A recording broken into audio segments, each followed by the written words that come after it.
Reaction. Why Kang makes Thanos look like Child's Play, the coming of Kang. Let's take a look, see of it. What Marvel's has to say about this and check it out. See what's all about and take a look. And see what's all about and check it out.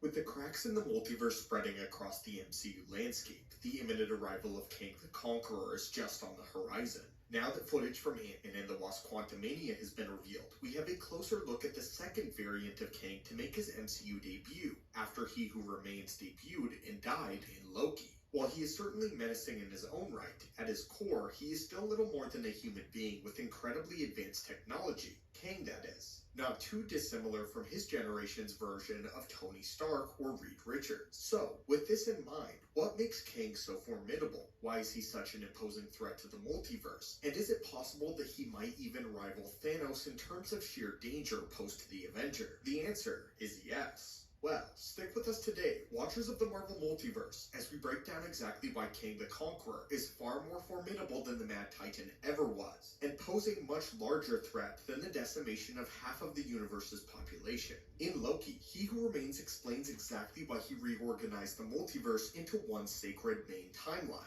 He reveals the existence of several malicious variants of himself known as the Kangs. But what's so important about these Kangs isn't the power that they each hold individually, but the sheer magnitude of variants that exist from across the multiverse. These Kangs once lived in harmony, but eventually grew to become powerful conquerors and feared tyrants across all timelines, and no corner of the multiverse was safe. This means that perhaps the biggest difference between Thanos and Kang is that Kang effectively cannot be killed. But what do we mean by this? As the multiverse is sent into calamity, an endless number of Kangs arise from an infinite number of different timelines, each with the capability of hopping across the multiverse to continue their conquests. Each Kang is unique, each one thirsty for bloodshed, and each one is only the latest in a long line of powerful tyrants ready to lay claim to any given timeline. If one Kang from one timeline is killed, it is only a matter of time before another Kang from somewhere else in the universe or multiverse travels to various surrounding timelines and arrives at the doorstep of Earth's mightiest heroes. Even if the Avengers can kill one Kang, there is no telling how much time they have before they have to face the next version. And likewise, there is no way of knowing the capabilities of each unique variant of a Kang.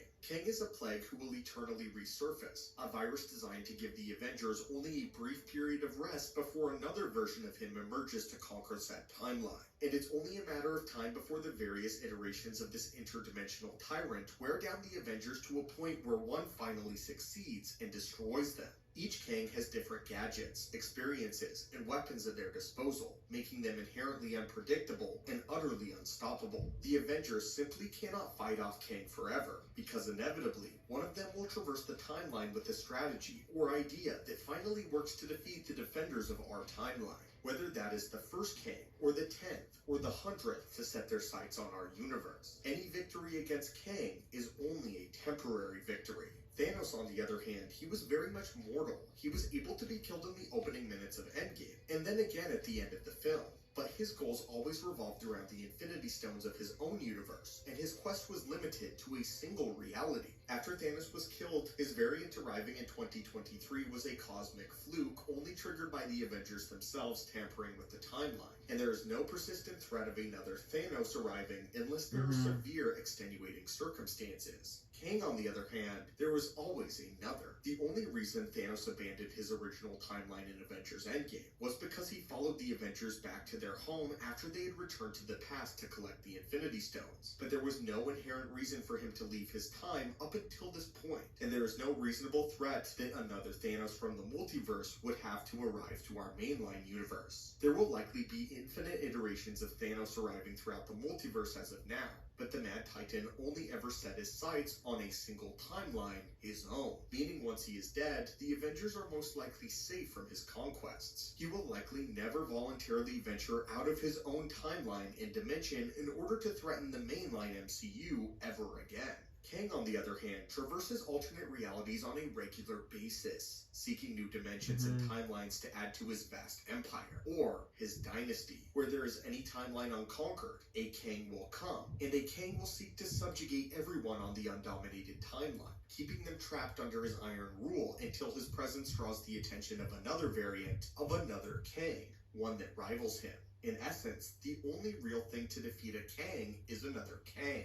Upon this happening, history has shown that the two Kangs will battle each other for dominance and wreak havoc on the inhabitants of the unwitting timeline, which is forced to host their battleground. And the bystanders of this innocent timeline will be caught in what is likely the bloodiest war they have ever seen. This arena did not ask for the incursion of Kangs, but would be forced to host a cosmic war unseen by most of the multiverse. Entire time streams would have been annihilated in the wars between Kangs. Entire civilizations wiped from existence at the behest of two power-hungry egomaniacs, laying waste to everything in their path in a cruel, vicious crusade set only to dominate without remorse nor concern for those caught in their path. This multiversal war was thought to be an eternal one until finally peace arose, but not without drastic consequences. The terms for peace at the end of the first multiversal war was nothing short of complete annihilation and subjugation of a few remaining survivors.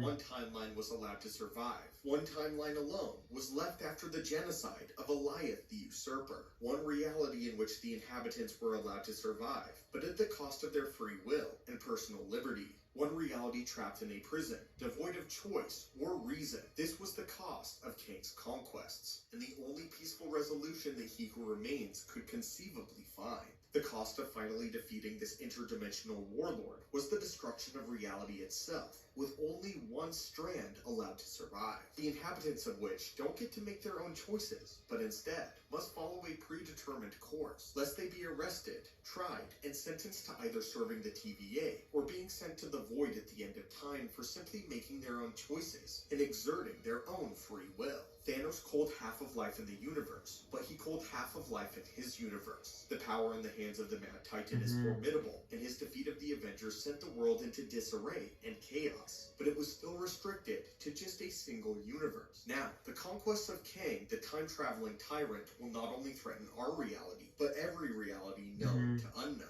For a timeline can only remain untouched by a king for so long before one comes knocking. And now it is up to the defenders of this reality and the rest of Earth's mightiest heroes to fend off this domineering warlord before he subjugates and eventually annihilates our timeline. But anyway, my friends, what do you think of Kang? Do you think he is more powerful than the Mad Titan? And how do you think the Avengers can stand up to him in order to ultimately defeat Kang the Conqueror? As always, my friends, thank you guys so much for watching the channel. Hit that subscribe button to assemble and join our team, and I hope that you're having a great day.